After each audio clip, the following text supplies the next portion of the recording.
guys, and welcome back to Mental Health Mondays, and today is my 6th video in my Smashing the Stigma series. The response that I've got from the last few videos that I've done has been so good, and it makes me so happy. The fact that me speaking about things like this is helping some of you guys, so please don't forget to share these videos with all your friends and family, and let's just help spread the word. Today's topic is going to be about when people say kind of inappropriate things to those suffering with mental illness. So the example that I'm going to kind of heavily focus on is when people tell those with depression to just be happy. If you suffer with depression or any other mental illness, you will know that it is not something simple. It is a very complex illness. People saying these kind of things, again, trivializes the mental illness itself. It makes it seem kind of like that person hasn't been making enough effort to get better. To me, telling someone with depression to just be happy is like telling someone with a broken leg to go and run a marathon. It is impossible, and it just can't be done. There needs to be treatment and care and constant kind of monitoring. Mental health is a long-term thing. A lot of people, yes, they do get kind of bouts of depression, and then they will get over that quite quickly, say after an event in their life that's been particularly traumatic.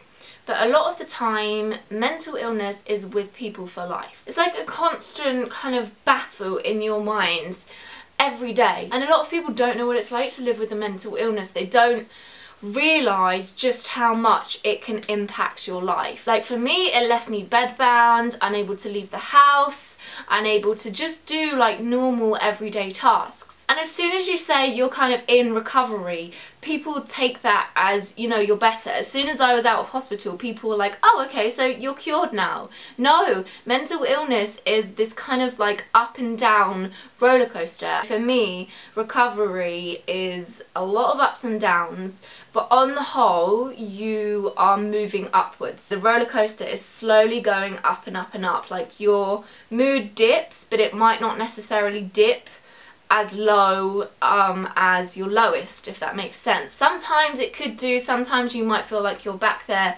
but on the whole it is going up. But you do still get the peaks and troughs. It's not a straight line. You cannot just stop being depressed or anorexic or OCD. It's not a switch in your brain that you can just turn off. As a whole, the mental illness is not something that you can just say, okay, yeah, I'm not going to be depressed today, goodbye.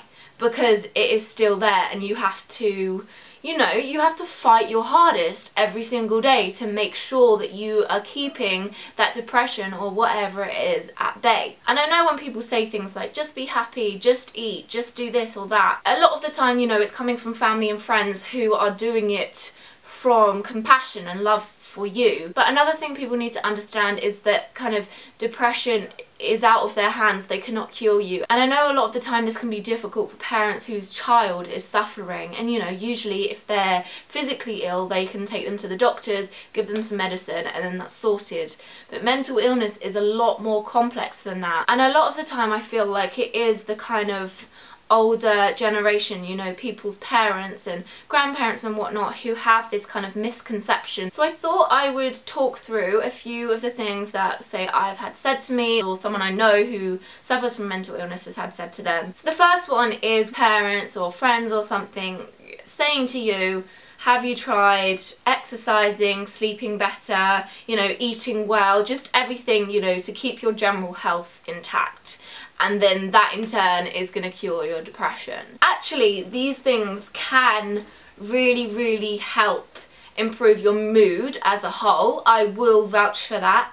But just doing those things is not going to cure a mental illness. You can't just tell someone with insomnia to sleep better and to count sheep before they go to sleep, because it's so much more complex than that. And I know with a lot of mental illnesses, those things like your diet and your sleep are thrown out of balance. You don't want to get up and exercise because you literally do not even have the energy to put your shoes on. You can't get dressed or do normal tasks like that. So why on earth would you go for a run, you know, in the hope that that's going to cure your depression? It's not. And these things, to keep your physical health well, you have to do them kind of repeatedly. You have to get into a routine. It's just not possible for some people with mental illness. If depression could be cured that easily by those few things, then surely no one would be suffering from depression. The next one is when people tell you that there's nothing to be upset about. When in fact, you know, day-to-day life can actually be upsetting. Bad things can happen to people, and you know, a certain event might have actually brought on, if not been like the final straw to that person becoming mentally unwell. And when you have depression, you have a lot more time to kind of ruminate on the bad things because you're not focusing on the positives. You get stuck in this kind of, you know, hole and this spiral of depression, of thinking about, you know, everything bad with your life. And then they say, well, actually, what have you got to be sad about? Like, your life is amazing. People will constantly saying to me, oh, you're so pretty, you've got an amazing family, you know, you've got all these things, so why are you depressed? They just can't comprehend it, like it's your kind of choice. In the end, depression and all other mental illnesses come down to just chemical imbalances in your brain. There's nothing anyone can do about it. It doesn't discriminate. It is just whatever is going on up there. And then you get people who will compare you to kind of someone with a worse physical situation. So, you know, they say, oh, you should just be lucky to have all your limbs. There's some people in the world who have lost their legs. And of course, you know, you would love to be grateful for the limbs you have, the life you have, whatever it is. But unfortunately, that is how you feel, and you cannot actually escape that mood. Sometimes it is just how things are. You can't just wake up one day and think, oh, I'm so glad to have all my limbs and have amazing friends and family around me, because when you're depressed, you don't think about those things. You're so kind of focused on the negatives that, you know, the positives just don't even enter your mind. You just don't have space for them. With kind of eating disorders, when the parents don't necessarily understand that you cannot physically eat a meal, and they will compare your situation to starving children in Africa. It is incredibly sad, and it is a crisis that there are starving children in the world. But to relate the two together is just silly. It's fair enough to use that scenario kind of to little children when they won't finish their tea, but when someone has a genuine mental illness where they find it very, very difficult to even think about eating some